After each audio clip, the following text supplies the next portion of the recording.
Hello there, and welcome to Getting to the Truth, Parenting in the Age of Dis and Misinformation, Influencers, and Social Media. I'm Lisa Solomon with Common Sense. I'm just opening the program today. I want to just first thank you so much for making the time to join in for this important discussion that we're having about the impact technology has on our kids and how they consume information and make sense of this world, which is kind of crazy at the moment. If you are with us live, I want to just give a quick special shout out to the many school communities joining in from all across the country. I thank you for your partnership and for supporting our nonprofit work that we do for families and schools everywhere. Before we jump in, I just want to share a few housekeeping items for this session. The panel will speak for about 50 minutes. We'll do our very best to answer questions along the way, but please know that our team has read all of the great questions that many of you submitted ahead of time, and they have informed our prep for this conversation. If you are joining us live, please pop comments into the chat and any new questions that may arise. I will be monitoring that in real time. Our team will add useful resources into the chat as well, so keep an eye on that. This is being recorded, so it will be available to watch again anytime on our Common Sense Media for Families YouTube channel. And now I want to introduce and bring in our moderator, Gabriel Kahn. Gabe is with USC. He's worked as a newspaper correspondent and editor for 3 decades, including 10 years at the Wall Street Journal, where he served as the LA Bureau Chief, Deputy Hong Kong Bureau Chief, and Deputy Southern Europe Bureau Chief, based in Rome. He's reported for more than a dozen countries on 3 continents. Professor Kahn joined USC's Annenberg School for Communication and Journalism in the fall of 2010. He also jointly runs the Media Economics and Entrepreneurship program. And I'm reading because I can't memorize all this anymore, the goal of which is to bolster students' understanding of economics and encourage innovation and experimentation with new ideas in communication and journalism. These are all near and dear to my heart, having been a producer for 20 years. Gabe, I want to throw it over to you now to lead this conversation and to introduce our panelists for tonight's discussion, and thank you so much. Super, thank you so much, Lisa. So in terms of what we're going to be discussing, it's really, I think, one of the most important topics out there, because how we get our news, what the quality of that news ends up shaping the way that we understand the world. The type of information we get leads to issues of polarization, our inability to agree with each other about basic facts, and it makes it almost impossible to make policy and move forward as a society. President Obama recently at Stanford remarked on how the degradation of this news and information landscape is one of the major threats to democracy and to our democratic institutions. I think we've all seen that play out recently, from the 2016 election to the war in Ukraine right now, where information and misinformation is clearly weaponized, and it allows for all sorts of nefarious activities, and generally kind of pollutes our entire environment and the way in which we speak to one another. So those are some pretty heady topics, I know. There are things that we can do to make that situation better, all of us individually and as a society. And so we're going to get into some of those issues now with some actual practical advice as well. The first person I want to introduce is Jessica Yellin. She might look familiar to many of you because she was on your TV screen for a very long time, working for MSNBC, ABC, CNN as the chief White House correspondent, covering a period in the now distant past of the Obama years, which seems like such a strange epoch to recall. Since then, she has really taken on this mantle of trying to help correct, improve, enrich this information environment that we all live in. She wrote an important book called Savage News, and now runs News Not Noise, which is multi-platform, let's call it. It is a podcast, it is a newsletter, and she's with us here today. Hi, Jessica. Hi. Thanks so much for that introduction and for having me. And we also have Jamie Nunez, who works for Common Sense Media, who is the West Coast I want to make sure that I get your title right. It is the West Coast Director. No, sorry. That sounds very fancy. I love Sounds it, great. Gabe. Sorry, Thank West you. Coast Yeah, Regional sounds great. Manager at Common Sense. Yes. Mhm. I want to start with the beginning part, which is that you were a high school teacher and administrator for many years, and an after-school director, which I think qualifies you for some type of sainthood. Also, I'm sure informs everything that you do now, because having worked with students in that environment, in those different environments, is just such a valuable experience. And now you really work on helping young people understand and process this environment that they're in. And that's really what we're going to be talking about now. So first, Jamie, let me just ask you, young people who, let's say have a phone or a device, a computer, or iPad or something like that, what type of environment are they living in? What type of information ecosystem are they living in? What is it like for them? Because of course, many of us, I'll just speak for myself, we had the experience of living in an analog world where information came to us a little bit more slowly and through certain specific channels. And the people, the young people now, of course, don't have that frame of reference. So give us a little, sort of paint the picture for us a little bit. Thanks, Gabe. I really appreciate it. And Jessica, it's always a pleasure. Thank you for being on a space with myself. And happy Thursday to folks that are joining us this afternoon or this evening. So I really want to make sure that we contextualize kind of what's happening with our kids. We often know this, but oftentimes don't necessarily understand the magnitude by how these things are actually happening. So what I want you to do, if you're a parent on the call, is to think about, the everyday experiences, the instances, the images that come across the platforms that your kids are on. I'm going to personalize it as a father of a 7-year-old child. Anytime I give my child an iPad, the first things that she's doing is navigating through a number of ads that she sees online. And the other thing that you sort of want to understand is that oftentimes images, as our kids sort of depict those images, they're not only bombarded with that information, but they often have a really hard time deciphering not only truth from misinformation or disinformation, but they have a really hard time deciphering what the message is intended for. Right? And so I want to be mindful that as parents, the first thing we want to really consider is understanding the environment by which kids engage in these spaces, and then coming up with a normative, a language that works collectively for one another. I think when I speak to parents, one of the things when I speak with school administrators, what they tell me is these are the things that are actually happening with my students, and this is what I really want them to be doing online. They'll say my kids are spending way too much time online. And instead, what I encourage them to do is to say, have you taken inventory of how your kids, how your students are actually navigating these spaces? What's the language that they're using? How are they engaging with content that they find perhaps inappropriate? So I'm going to encourage folks to do that. But to your question, Gabe, I think the key here and something to understand is first we need to empathize with the amount of messages that our kids are bombarded with, and secondly, teach them how to decipher those messages by creating a common language, a language that both could work for families and the child.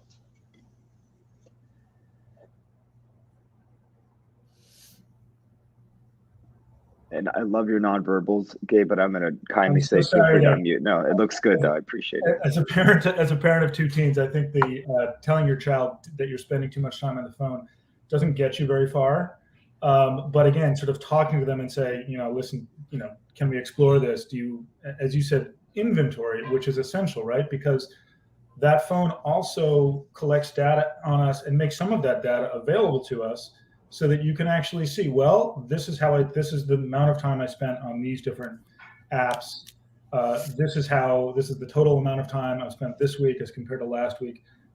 Do you think that just giving them that kind of information helps them kind of grasp a little bit better this environment and gain a little bit more of an understanding of what's going on? I think it's a great start. And, as we think about addressing images that may cause sort of tension or conflict for families, one of the things is to actually break down what they are actually seeing. So if I'm a parent to your kids, for example, and I'm sure your kids are amazing, I might actually ask them to have a conversation about what they're seeing online. Hey, I noticed that you saw that video online. What was that about? Like, how are you interpreting that message? And then allowing and taking a step back, suspending our judgment before we make any assumptions about what we want our child to be seen or not be seen. Really let them kind of begin that process of understanding what it is that they're seeing, particularly as we think about conflict either happening in the Ukraine or the things that our kids seeing every day on TikTok. It's really important for our families to get the empathy part right. Anytime I speak with students, the number one thing that I often hear them say is they say, my parents don't hear me, they're not listening to me. And the truth can be actually shared about what they're seeing online. So we want to kind of break that through, right? We want to sort of build that connection through and truly empathize with our kids by having them decipher for themselves what it is that they're viewing online, particularly when it comes to images or videos that could be problematic.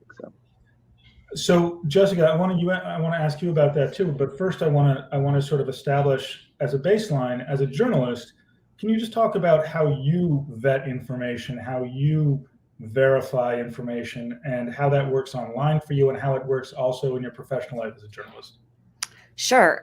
Let me begin by just helping people understand where I work and why I have some insight into this. I spent years, as you mentioned, in network news, and I left in part because I felt that there was a large audience we weren't reaching, who were turned off by the way we talked about the news. And so I ended up doing the news on social media directly to people who might have a favorite parenting expert or a favorite chef or a favorite person who talks about beauty, but they don't have a news person they trust.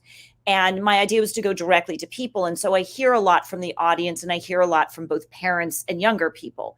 And what I hear increasingly is this true? They'll send me something and they trust me because they have this relationship with me, and they want to know if something they're watching or seeing is true.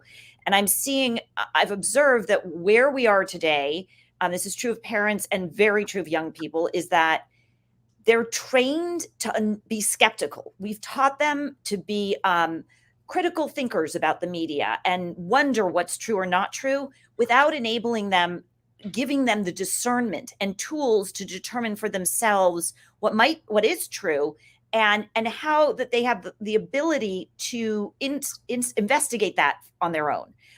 So what I do and what I encourage is, first, I'm a journalist. I have sources. I see something, I can call somebody affiliated with that thing, and you call the first person, they get you closer and closer and closer until you finally talk to somebody who's genuinely directly involved. That's how I do my work as a reporter. But what you can teach people to do is what's called lateral reading, which is somebody today said, I reported that Elon Musk could walk away from the deal on Twitter if he pays $1 billion. That's the term of it. And somebody wrote me and said, I haven't seen that anywhere. Where's your sourcing?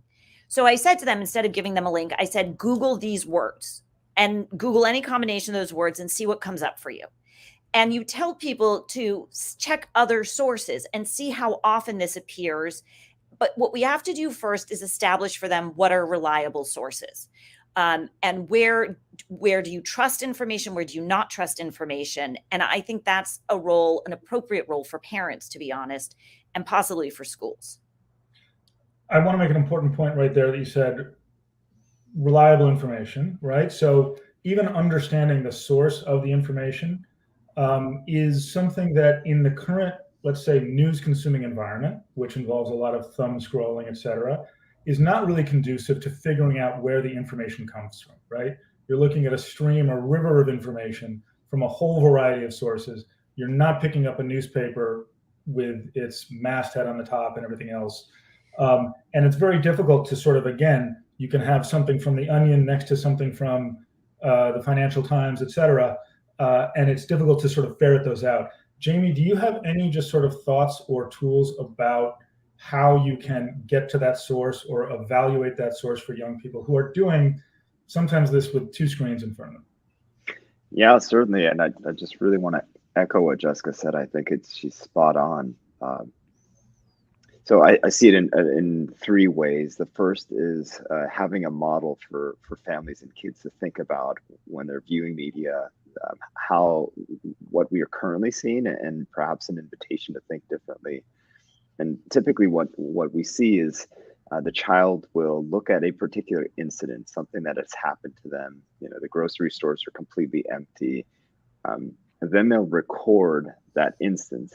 They'll have a narrative, an assumption that the grocery store is completely empty because of the supply chain. And so they'll assume that narrative without actually first critically thinking about the image or the video that they saw, and then not necessarily actually challenging themselves with biases that they perceive. So an invitation, I think, for families is to think, as the child is actually viewing any particular source, again, not only asking where it originated from, but asking to critically think about if that image can actually have been produced elsewhere. And one of the great ways to do that is reverse image searching. We can certainly put a link on what we do at Common Sense to kind of teach what that actually looks like, to ensure that we are both skeptical about the images that are presented in front of us, and then how those images or those videos are then reproduced. There's another wonderful site that is often on. We don't have to talk about it now, but it's a site called "Is It a Bot or Not?" It's determining whether or not the information or how you're being connected on is through a bot or an actual live person. And then the final thing is, just thinking about how images are then doctored or manipulated. And let me give you a quick narrative about sort of what we perhaps see. So you might see an infographic posted somewhere on social media, and then what a child might look at is that infographic without being checked. The text or the images or some type of information is then embedded into a video. So the child then sees someone dancing with the publication of that fake information in front of them. So the child has a really hard time deciphering that connection of what they're seeing online to then the images that they're actually seeing. So, something again to consider is not only lateral reading, or I should say in addition to lateral reading, to think critically about those sources that they're seeing, both visually. I think that's so important also because these tools, reverse image search, are so easy to use actually, and they can also be revealing and kind of like a game too, right? So where did this image actually originate? And I certainly have made mistakes myself on looking at something online, not reading it closely, and then sharing it, etc. I try to do less of that, but I have been there. And I have my students use those tools a lot as well, and it's actually can be a lot of fun to do that. Before we go on here, Jessica, I just want to ask for your help in establishing some terms. So when we talk about misinformation or disinformation, exactly what are we talking about? Can you help us kind of nail those things down? Yes, I will. Misinformation is untrue, false information that's shared accidentally, unintentionally. Your aunt, I'm sending this thing to you, I didn't vet it. Disinformation is false information that's developed, distributed, and pushed for nefarious purposes to undermine, disrupt, and cause confusion. Sort of Russian disinformation is the perfect example. And they can have similar effects. I'd love to say one more thing before we move on, which is in response to the conversation we've been having about how to teach people to be skeptical of what they're seeing. The thing I really would love to emphasize is we have put so much emphasis on teaching people to be skeptical and to go to these tools to question everything, that what I'm seeing is people are believing nothing. We are seeing this erosion of trust in our media, in our institutions, in the press. And I would just urge all of us to pair that with showing them what to believe. So yes, go to the bot search, go to the reverse image search, and then also show your kids, these are the sources I trust. You might not like them, but look for ones like this. I'm not talking about your politics, whatever your political opinions are, fine. Just pick some trusted periodicals in that space and say, if you see something you're not sure it's true, maybe go to this site after you've done the reverse image search and see if you can find information here from these trusted people and see what they say. I really think our times demand this. Okay, that's a hugely important point because yes, skepticism can be weaponized, as we've seen, right? And in fact, RT, Russia Today, I think its tagline is "Question More," And a lot of what they do is just erode the trust in any news source, which then equates every news source, no matter how scandalous or disreputable it might be. And again, the environment in which we consume this news puts all of those news sources, credible and not, on the same platform, right? So it can be very difficult. I want to ask this question to both of you. First of all, what we haven't talked about is modeling behavior, right? I have yelled at my kids for spending too much time on their phone, and then gone and spent a lot of time on my phone right after I have said that, right? There are smart habits that parents can do themselves that help, I think, establish that sort of baseline again of factual information, et cetera, that then I think makes it easier to have that conversation with your kids. Jamie, are there any things that you might suggest that parents do, not tell their kids to do, but parents do themselves in order to kind of model a better information hygiene? Yeah. First, let me just compliment Jessica. I just loved your last comment. I wish I was your neighbor. I would trust you with my own child to have these conversations. It's really, really powerful. I really appreciate you. I think that the word curiosity is something that often comes up for me. Right, so we're not trying to think critically about the spaces that we're in online, but if I were to invite families to think about what modeling looks like, it's to what extent are you curious about the things and the experiences that you are having online, and how do you then teach that to your kids? So here's a few things that you want to gather. One is recognize you actually don't have all the answers, that media is changing, and that it's really difficult to understand what TikTok is if you've never been on the platform. It's really difficult to kind of decipher kind of how your kids are socializing in these spaces, whether they're teens or tweens, or whether you just introduce them to phones or a particular app. So recognize that you may not actually have the answer, and that's actually okay. But we want to name that for our kids, right? Hey, listen, I don't necessarily have the answer to this, or I'm a little unsure about what this is. So let's collectively look at this together. It's a really great way to bridge the connection and build that relationship with your child. The second thing I might sort of suggest for families to recognize is model what your own sort of habits that maybe are negative, or what you perceive to be negative or impacting your family. So if you're checking your phone during dinner time, or if you are attempting to want to take a call when you're in the middle of a conversation, I've seen this happen quite a number of times where the kids really question their parents, right? You're not living up to your own expectation. So identify one tonight. Just think about one thing. For myself, it's often checking my messages when my daughter's trying to have a conversation about her school day. Like, I need to pause that. And so being really intentional, if you are going to do that, you want to communicate the why behind why you're doing that. So those are two great ways, right? Be curious and understand, when your behaviors can actually be disruptive for your own family.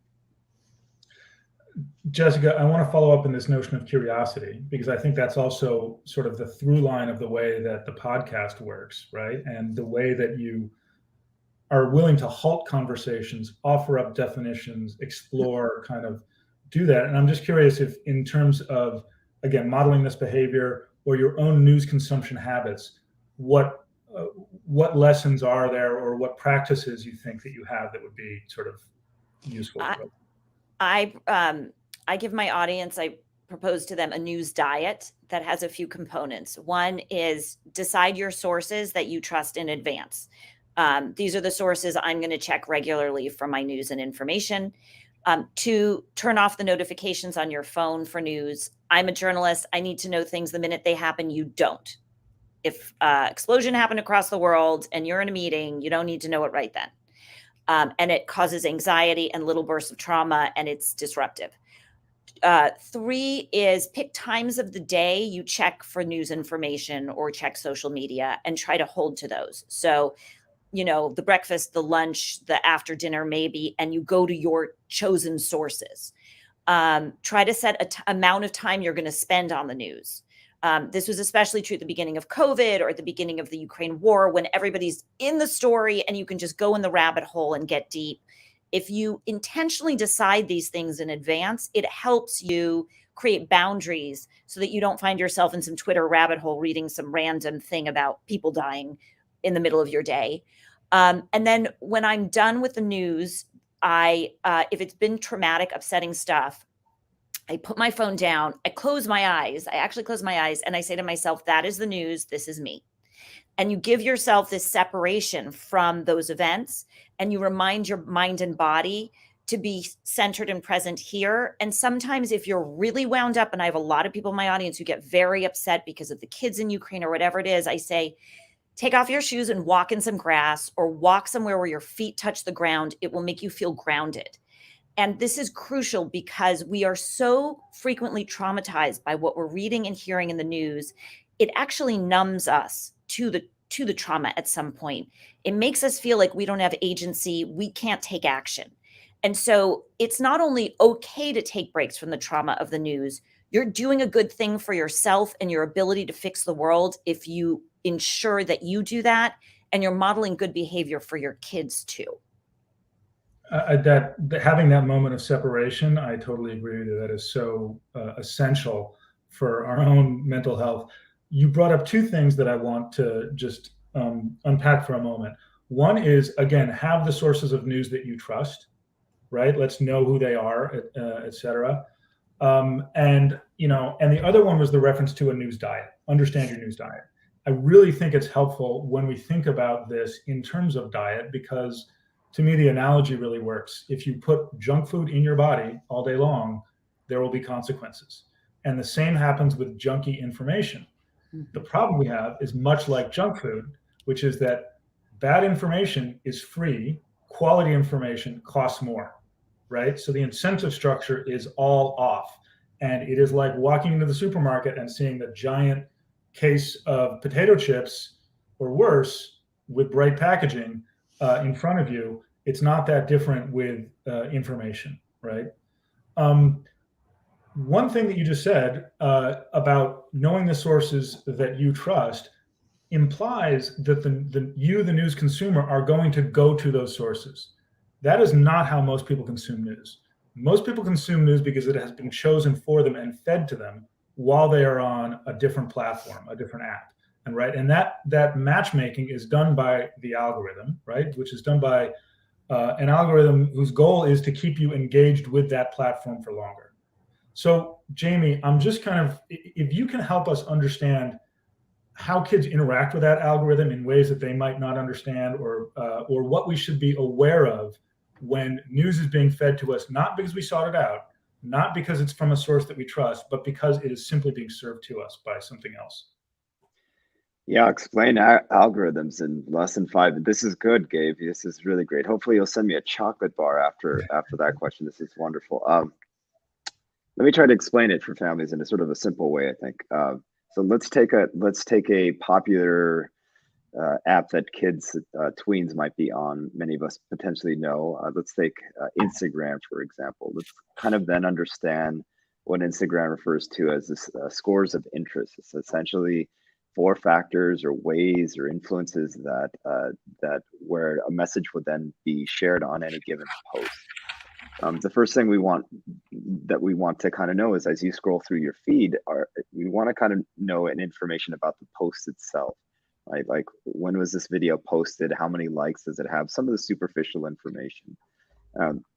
You then want to think about the user itself, right? So another influence or a key sort of factor in influencing how algorithms work is the extent in which that activity of that particular user, right?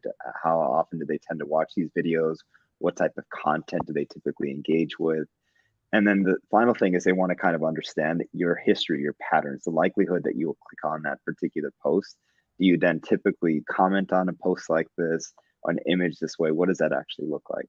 From there, the algorithm then provides you, which is, this, again, the score of interest, this particular score, the likelihood that you'll actually see that. What happens though is that when you have influencers that the platform has recognized that they're more likely to have engagement go up, and you have them posting information on, say, Ukraine or say some type of conflict, you have this massive kind of influence, a space that almost capitalizes the entire sort of platform. So I think one thing that's really important to kind of note is to recognize for families when that's happening in your own child's posts. So again, if I'm a parent of a tween or a teen and I see that all of my kids' posts on TikTok are in references to dancing, we might want to consider diversifying all of the things that your child is actually viewing, right? So we want to not just hone in on one particular feed or stream, but rather to understand how these sort of the algorithms not only work, but how they work to ensure that your child is actually going to go into a rabbit hole or not. Particularly when it comes to conflict, right? So if I'm typing in a particular drama or something that I'm seeing, or Ukraine war, and TikTok, the platform TikTok is offering me all these options, and I continue to click on that, then I'm just going to consistently see that information. Now, it's difficult to gauge that information or criticize that information, to think critically about that content if it's like in front of you. And so we want to kind of take a step back to ensure that our kids understand how these patterns actually work. So I just want to note that for those real nerds out there who read the most recent Meta platform, aka Facebook earnings report, and listened to or read about the earnings call, Mark Zuckerberg said, in fact, that Facebook was not able to, the data show that Facebook was not able to engage its users for the same length of time that it had done previously. And therefore, the solution was to dial up that algorithmic feed in a way to mimic more what TikTok has been doing lately, because TikTok's algorithm has been incredibly successful in that, particularly with young people. Jessica, when you talk about news consumption and, again, information and misinformation, how do you think that we should see or understand the algorithm and what it does to us in terms of news consumption? Well, I do the news on Instagram. So I have a podcast, I have a newsletter, I do all these things, but my day is on social media. And I will tell you that I post substantive information. I tell you what's going on. I've grown an audience organically. People are super engaged, and still I'm fighting the algorithm. People are messaging me saying, I love what you do. You're the only reason I go to Instagram, and you're no longer in my feed. I've flagged this, and all I'm getting are pictures of girls with their belly button showing and stuff to buy, but I can't find your account. The algorithm changes. It is doing weird things with people who provide fact-based information, and it is a huge problem. So I spend my day looking at news information, and then to calm myself down, I look at wellness and nature and like architecture accounts. That is what I like. And still my discovery page, what the platform is pushing me that they think I'll like, is entirely Kim Kardashian and people like her, and then people pushing diets and jewelry. So it is very clear what they're trying to do. They are not aligned with the sort of mission of getting information out to people in the way we're talking about. And I honestly think that the kids I interact with are pretty hip to this. Like, they get that there's an algorithm. If anything, they think they're being gamed in every way all the time, always. So my sense is they're aware of it, and telling them that this is happening means just make intentional choices. So don't believe what's pushed to you unless it's from one of those sources you've decided is your source. When you see something in this space that the algorithm's fed to you, go and Google it, look in your trusted sources and see if it's there. It's very simple. Just check it based on the space you already believe. I think, what you said about sort of, again, vetting this as a journalist, right? I mean, these are the muscles that we've been flexing for a long time, is really essential here, because news gets to people in moments when they're not expecting to consume news or haven't gone there to consume news. The other thing that I find so concerning about this is that the way in which users are asked to react to this content, including news content on Facebook, is through a set of emotions, right? What used to be the like button on Facebook is now 5 different emotions. Well, reacting to news on a purely emotional level is a great way to let your guard down as being policing for veracity or facts or something like that. If you're emotionally charged, you're much more susceptible to misinformation or information that is designed to just get a rise out of you. And of course, there's a reason for that, which is, again, the business incentive of the platforms is to keep you engaged longer. Jamie, do you have, beyond just the information, what about the sort of emotional toll that being on these platforms, particularly if you're consuming disturbing information, what that takes with on kids? And again, just to focus on the agency that we have that we might not even realize we have when we engage with these platforms. What suggestions or tips might you have on that? Such a great question, Gabe. All right, I'm gonna sort of channel my administrator, educator / parent kind of role for a second, and perhaps invite you to consider this scenario and this practice, this activity this evening. The first thing you want to do is you want to educate yourself on how to talk to your kids about crime, dilemmas, conflict, right? We know firsthand, New York Times just released a great article on teens and mental health and kids and mental health. So we want to make sure that we acknowledge and reference that, and equip ourselves to say, like, we're going to be talking about some very intense issues with my child, or that might actually happen. So be comfortable in that, or recognize that you're uncomfortable in that process, and then name it and go through that process. Here's how I sort of might want to invite you to kind of or use this activity with your kids. The first thing is go through a particular platform, any platform that your child is on, and if you happen to stumble upon, and it's not very difficult to miss this, but if you happen to stumble upon something that maybe creates feelings of discomfort or trauma or tension with your kids, you want to first ask yourselves, check in, see how that they're doing around it, see what they've seen, check for understanding what you've just finished seeing, and then ask them this question and consider the narrative that they want to discuss. So I might sort of ask my child, there's a conflict, we're going to take the Ukraine, there's a conflict happening in Ukraine. What sort of perspective would you like to know about? Right? With my 7-year-old child, when she asked me about war, she asked me, Papa, I want to know how people that are in war, how they get moved to a hospital. And so we talked about the health component of a hospital, right? So the question for you all is, or the invitation again is, discuss a particular narrative, a particular angle in which you might want to be more curious about. And then allow your child to either discover that on social media, if that's what you're on, or have those conversations. And then the second thing I think you want to do is, once you have that conversation, once you can understand, once you can but once you can discuss a particular aspect for any given trauma or tension, you want to talk about how others are showing not only their solidarity, but showing resistance, resilience to that particular conflict or trauma. So in this case, I might have my 7-year-old, we did this personally.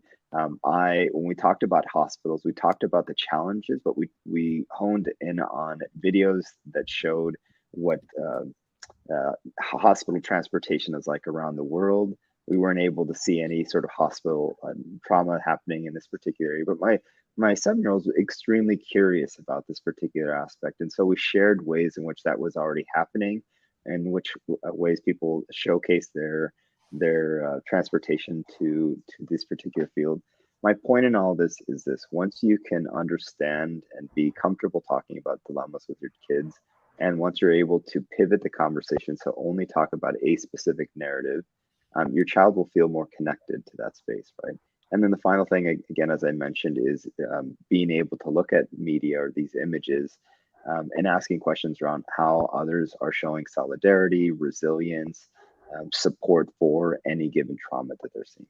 That's really difficult to do sometimes, but if we can start that process, it really does help in that conversation. Well, I love that, because I think one thing that it does, it takes what can feel like a sea of information and allows you to get some kind of control over it and narrow that down, and again, feel like you have a little bit more power in that situation. Absolutely. It gets overwhelming, right, Gabe? Like just As consuming said, so much. we need to go take a walk barefoot in the grass. Jessica, in terms of, I mean, you spoke before about, again, creating some separation between us and the news consumption that we do. Specifically with the war in Ukraine, the images that we're seeing, And the way that, again, platforms and influencers and others have used those those images. Do you have any advice? You've done a number of shows about the war in Ukraine, a number of podcasts about that. And I'm just kind of curious how this is again our first TikTok war. You and I have seen other ground conflicts. There was the first Gulf War, which I remember as being the first CNN war, right? Because it was basically broadcast live. And I'm talking about the one in 1990. Our understanding of these conflicts has evolved partly because of the platforms through which we get our news. How have you sort of understood this particular conflict through these platforms? This is a social media war. If you're not on the ground in Ukraine, the war is being waged inside your iPhone. The first thing that happened after Russia invaded was new Telegram channels started to pop up. For anyone who's not familiar, Telegram's a social media messaging app like WhatsApp, but it's considered more secure. It might have some Russian involved. I don't know. Anyway, there's a bunch of channels there where Zelensky and the Ukrainian government started putting out their own video. Next TV did. All these European and Eastern European news networks and Russia started putting videos there, and you could go and spend all day looking at what are purported to be scenes of war and bombardment on the ground. And a lot of what you've seen on television, at least in the early days before they had people on the ground, was from Telegram. You'd see it. It was very hard to verify. And there would be stuff there, and I'd just be scrolling through it at my home. Like I have to put a show together up on Instagram. Like, what do I believe? What's true? What's not? And you couldn't verify it. I'd send it to people. So it was the perfect example of how all of this seems the same. You know, we'd get videos that actually were real videos, but they were taken from Russia's invasion of Crimea in 2014. What's happened as the war's progressed is a lot of the audience has become pretty savvy to this, has caught on. And when I look at TikTok, I see a lot of young people posting these images inside their, you know, with their commentary, with a fair amount of skepticism. I see the challenge as, how do you get people to believe anything? I can't tell you how many times I've been told, how do you know there's a war in Ukraine? How do you know? Have you been there? It's just pictures. We don't know. And I mean, we're in this place where it's like, I consider it an existential challenge, right? What I do personally, and the choice I've made, is I don't trauma bomb the audience. I think it's important for them to be aware that this is still going on. And so I do things like I'll put a video of an explosion or something that's upsetting.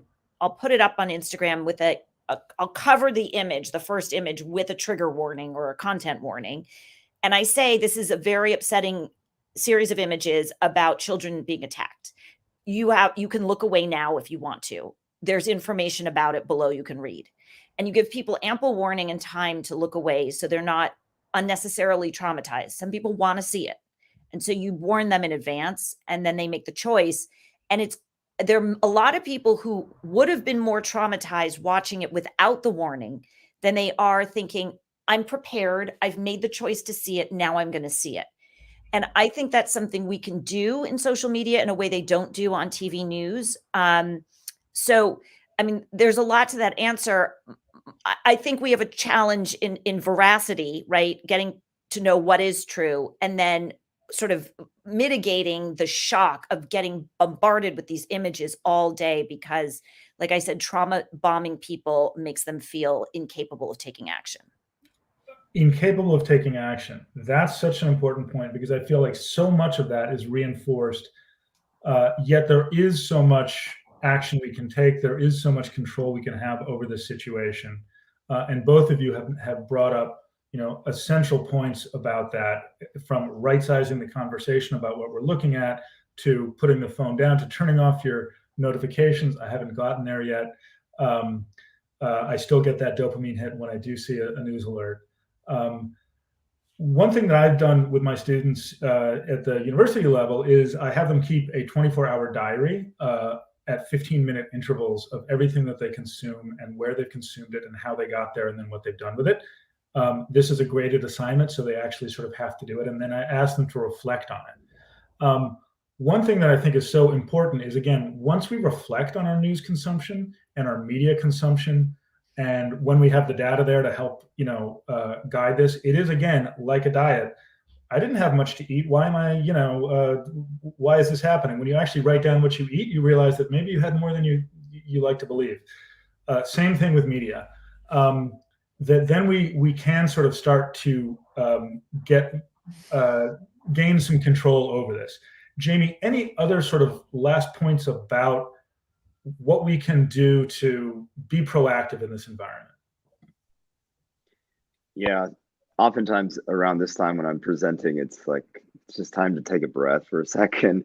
There's a lot going on here, folks. So just pause for a second and just realize that there's quite a bit to our conversation this evening.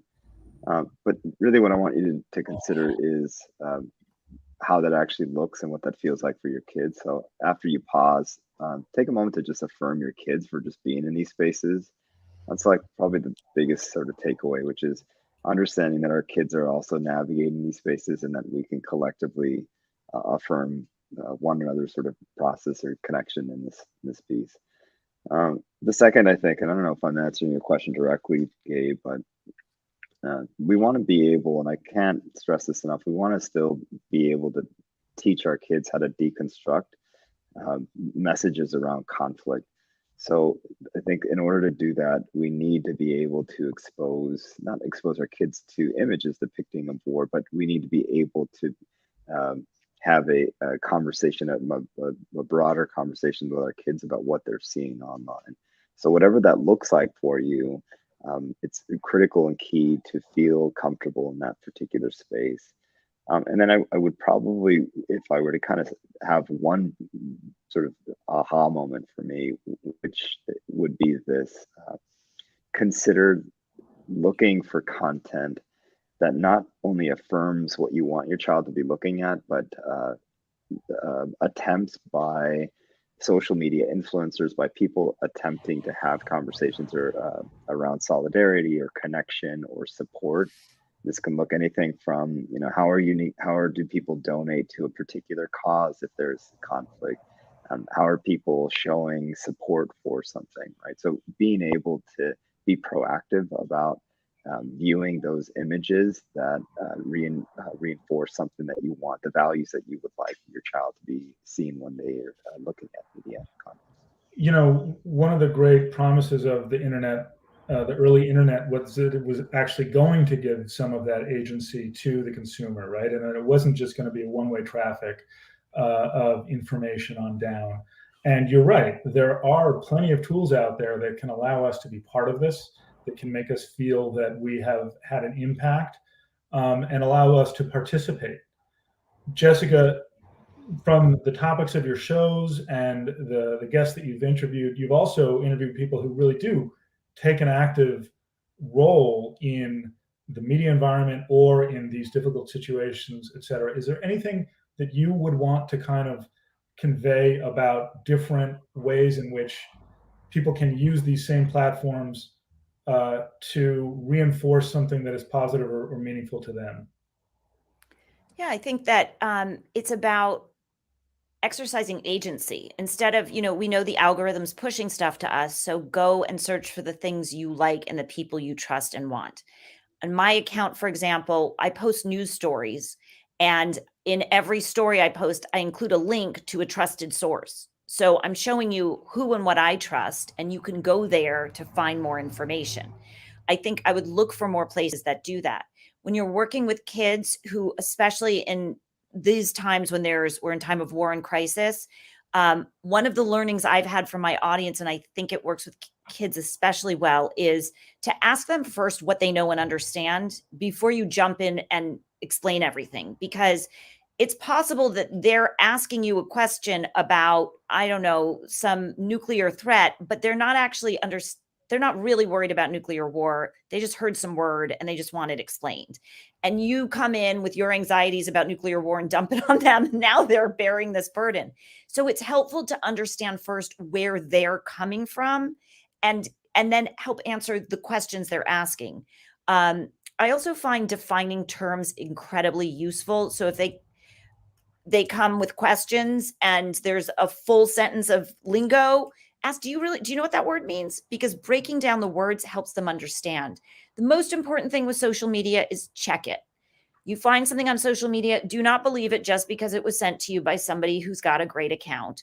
People sometimes get paid for what they're saying. Influencers get paid to push product, get paid to have points of view.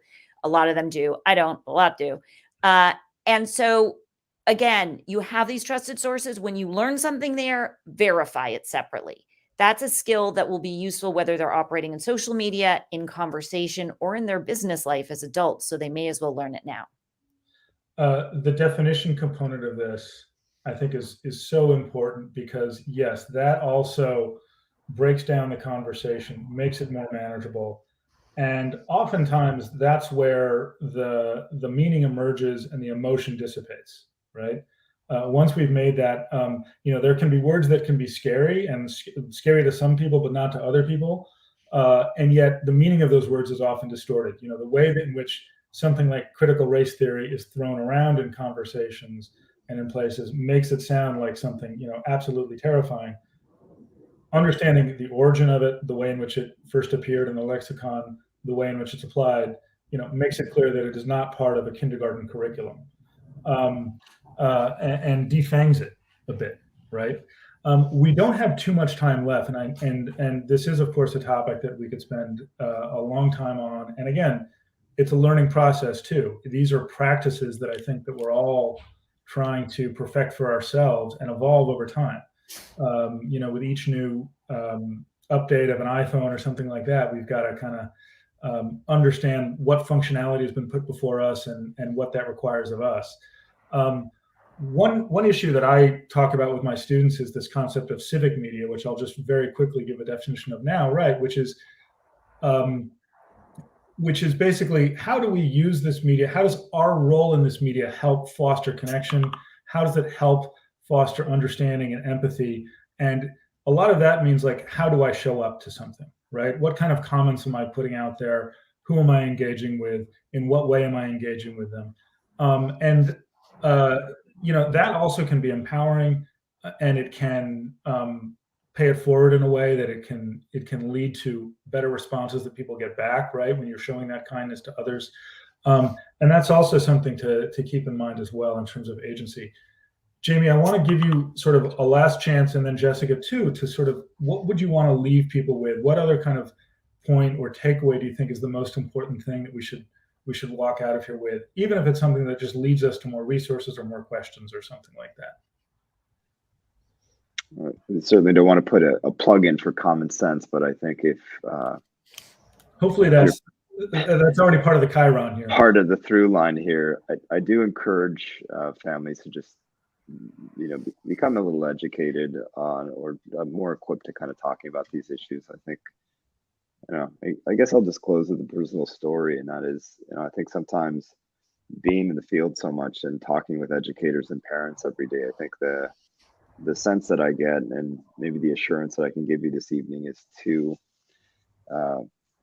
not be so hard on yourself. There's a lot going on in the world at the moment. We know this, but to give yourself a little bit of grace, to just know that this is a work in progress, right? And as these issues around these issues like surrounding digital media and messages that our kids are seeing, that it's actually okay for us to kind of take a step back and recognize, like, what the whole point of this is, right? We want to ensure that our kids are thinking critically about the spaces.